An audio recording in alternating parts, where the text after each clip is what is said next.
बिस्मिल्लाहिर्रहमानिर्रहीम। कैसे हैं व्यूअर्स, उम्मीद करती हूँ आप सब ठीक होंगे। आज जो रेसिपी मैं आपको देने जा रही हूँ वो है कड़ी पकोड़ा। आज मैं आपको परफेक्ट तरीके से कड़ी पकोड़ा बनाना सिखाऊंगी। कड़ी बहुत ही मज़े की बनती है और ये बहुत पसंद की जाती है। इसको सीखने के बाद आपके खानों में एक नई रेसिपी का भी इजाफा होगा। अगर आप मेरे चैनल पर न्यू हैं तो प्लीज़ मेरे चैनल को सब्सक्राइब करें, वीडियो को लाइक करें। चले हम रेसिपी स्टार्ट करें। माने रहे जी जनाब, मैंने 1 किलो दही ली है, इसको हम अच्छी तरह फेंट लेंगे। जी तो हमने जो दही है इसको अच्छी तरह हमने फेंट लिया है। अब हम इसमें बेसन शामिल करेंगे। बेसन हमने इस तरह चम्मच भर के 8 चम्मच मैंने इस तरह की इसमें डालनी है। ये देखें, 2 3 4 5 6 7 और ये 8 चम्मच, और इसको अच्छी तरह मिक्स कर लेंगे। इसको हमने अच्छी तरह मिक्स करना है कि इसमें गुठलियाँ ना रहें, इतना हमने इसको मिक्स करना है। कड़ी में मेजरमेंट का पूरा ख्याल रखना होता है, वरना जो कड़ी है हमारी वो ख़राब हो सकती है। इसको अच्छी तरह मिक्स करेंगे। जी जनाब, ये देखें जो दही का मिक्सचर है वो हमने तैयार कर लिया है। ये देखिए इस तरह अच्छी तरह हमने इसको फेंट लिया। इसमें कोई भी गुठली नज़र नहीं आ रही है। देखिए इस तरह। बिस्मिल्लाहिर्रहमानिर्रहीम। ये देखिए जनाब, ऑयल हमारा गर्म हो चुका है। अब हम इसमें प्याज ऐड कर देंगे। प्याज को मैंने ब्रीक चॉप किया है इस तरह।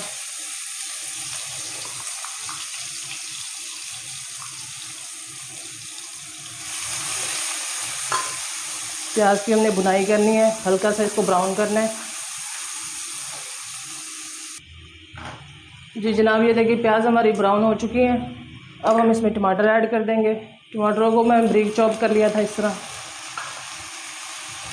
इनको भी थोड़ा सा हल्का सा फ्राई करेंगे हम, ताकि जो टमाटरों का कच्चापन है वो ख़त्म हो जाए। ये देखें टमाटरों की अच्छी तरह भुनाई हो चुकी है। यहाँ पर हम इसमें 2 चम्मच अदरक लहसुन का पेस्ट डालेंगे। ये देखें,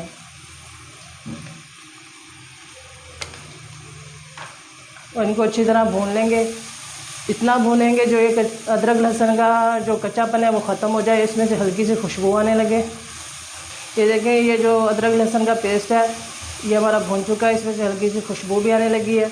यहाँ पर हम थोड़ा सा पानी ऐड कर देंगे ताकि जो हमारे पाउडर मसाले हैं वो जल ना जाएँ। इसमें हम अब पाउडर मसाले ऐड करेंगे। 2 चम्मच हम इसमें लाल मिर्च का पाउडर ऐड करेंगे,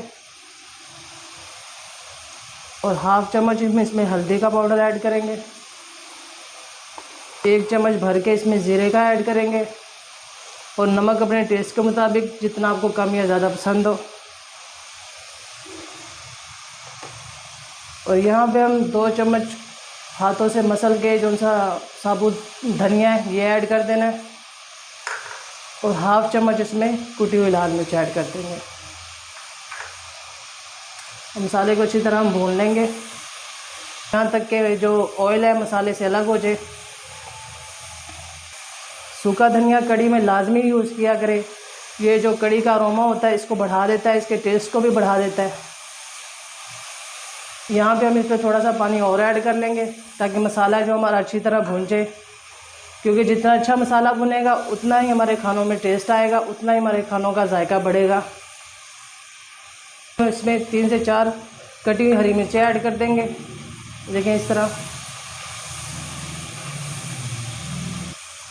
और 2 से 3 अदद तेज़पात ये पत्ते ऐड कर देंगे इसमें।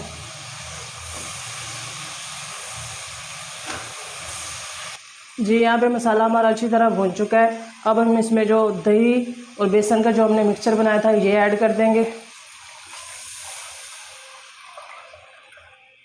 और साथ ही हम इसमें 1 किलो के करीब पानी ऐड कर देंगे। ये देखें इस तरह। कड़ी को यहाँ पे हमने छोड़ के नहीं जाना है, इसको मुसलसल इसमें चम्मच चलाना है, वरना जो दही है हमारी फट जाएगी, इसमें गुठलियाँ बन जाएंगी। इस तरह आपको मुसलसल इसमें तकरीबन जब तक इसमें बॉयल ना आ जाए तब तक इसमें मुसलसल हमें चम्मच हिलाना है इसमें इस तरह। हम इसमें थोड़ा सा पानी और डालेंगे। अब इसको तब तक हम हिलाएंगे जब तक इसमें बॉयल आ जाए। जी जनाब, यहाँ पे देखें कड़ी में बॉयल आ चुका है। अब तकरीबन इसको हम 1.5 घंटे के लिए हल्की आंच पे पकने के लिए छोड़ देंगे, और तब तक हम पकौड़ों का मसाला तैयार कर लेते हैं। बिस्मिल्लाहिर्रहमानिर्रहीम। जी जनाब, यहाँ पे हम पकौड़ों का जो मिक्सचर है वो तैयार करेंगे। ये मैंने 2 अदद आलू लिए, इस तरह मैंने इनको ब्रीक कटिंग कर ली है, इस तरह ये देखें। ये इसमें ऐड कर देंगे बाउल में। और 1 अदद इस तरह प्याज कटिंग कर लिया मैंने ब्रीक, ये ऐड कर देंगे। और 1.5 कप हम इसमें बेसन ऐड करेंगे। बेसन की क्वांटिटी आप कम या ज़्यादा कर सकते हैं। यहाँ पे हम इसमें 1 चम्मच कुटी हुई लाल मिर्च ये ऐड कर देंगे। 1 चम्मच ज़ीरा ये ऐड कर देंगे। चम्मच इसमें जो ये साबुत धनिया हाथों से मसल के मैंने रखा है ये ऐड कर देंगे। और 2 चम्मच हम इसमें कसूरी मेथी ऐड करेंगे। आप चाहे तो इसमें हरा धनिया भी यूज़ कर सकते हैं।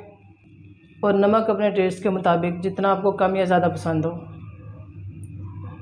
और 1/2 चम्मच इसमें हम हल्दी ऐड कर देंगे।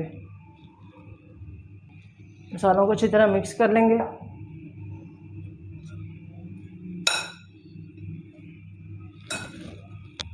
थोड़ा सा इसमें पानी ऐड करेंगे। जी जनाब, यहाँ पे जो पकोड़ों का मिक्सचर है वो तैयार हो चुका है।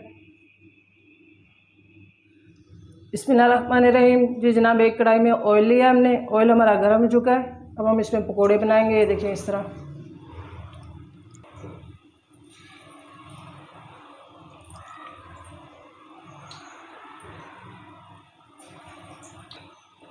कढ़ी के लिए हमेशा बड़े और मोटे पकोड़े बनाया करें। ये बड़े पकोड़े कढ़ी में बहुत ज़्यादा अच्छे लगते हैं। यहाँ पे इसी तरह हम पकोड़ों को उलट पलट करके अच्छी तरह पका लेंगे। यहाँ पे ये देखें। अब इसकी दोबारा साइड चेंज करेंगे।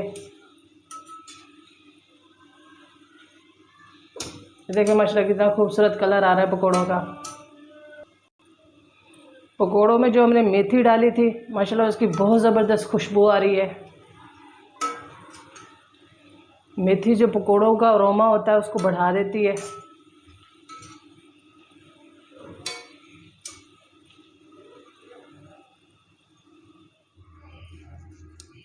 बिस्मिल्लाहिर्रहमानिर्रहीम। जनाब, ये देखिए माशाल्लाह कढ़ी है जो हमारी कितनी ज़बरदस्त खूबसूरत तरीके से तैयार हुई है। अब यहाँ पे हम पकोड़े ऐड कर देंगे। देखिए इस तरह तमाम पकोड़े हमने इसमें डाल दिए हैं। इसको हल्की आंच में तकरीबन 1 से 2 मिनट के लिए कवर करके रखेंगे। और साथ ही हम इसका तड़का तैयार कर लेते हैं। जी जनाब, एक पैन में मैंने 2 चम्मच ऑयल लिया है। इसमें मोटी लाल मिर्च ऐड कर देंगे। तो साथ ही इसमें 4 से 5 काली मिर्चें और 1 सफ़ेद ज़ीरा, 1 चम्मच सफ़ेद ज़ीरा ये ऐड कर देंगे। और इसमें चुटकी भर लाल मिर्च ऐड कर देंगे। बिस्मिल्लाहिर्रहमानिर्रहीम। जी जनाब, ये तड़का हम कढ़ी में ऐड कर देंगे। ये देखिए माशाल्लाह जो हमारी कढ़ी कितनी खूबसूरत और परफेक्ट तरीके से तैयार हुई है। अगर आपको मेरी रेसिपी अच्छी लगे तो प्लीज़ मेरे चैनल को सब्सक्राइब करें, वीडियो को लाइक करें और अपनी दुआओं में याद रखें। अल्लाह हाफिज़।